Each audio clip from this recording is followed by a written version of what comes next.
And shifting focus to Africa now, our next report is a glaring example of irony that has left millions of Nigerians fuming. The country's poverty alleviation minister has been accused of stealing from the poor.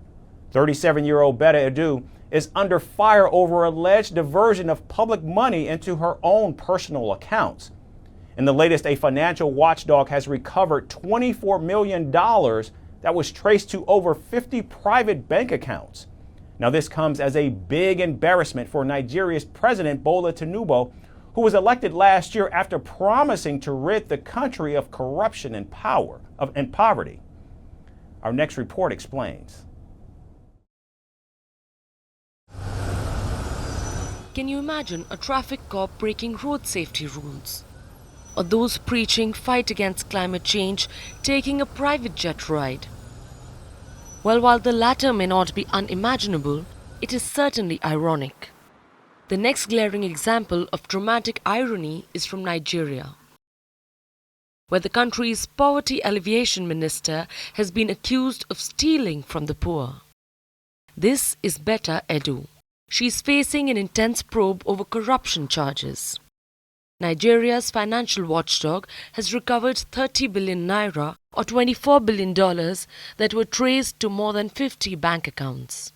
In January, Nigerian President Bola Tinubu suspended Edu and ordered a probe into her ministry over alleged diversion of $640,000 of public money into personal bank accounts. The 37-year-old poverty alleviation minister denies any wrongdoing. Her office says she did approve the transfer into a personal account which was not in her name, but said it was for the implementation of grants to vulnerable groups. Now, the country's financial watchdog says it has found many angles to examine in this case. It has also extended the investigation to the entire network of Nigeria's social investment programs.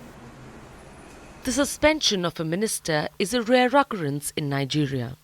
Over years, there has also been a cloud of secrecy that surrounds governance in the country.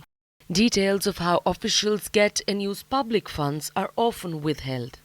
So when details of the latest corruption scandal began trickling in, it left the citizens fuming.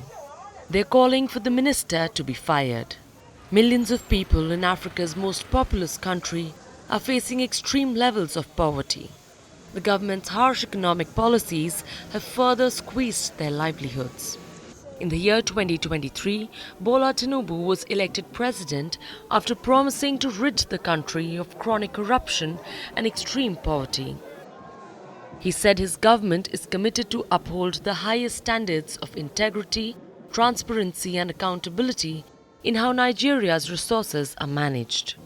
If Betta Edu is proven guilty, this could be President Tinubu's chance to fulfill his biggest poll promise.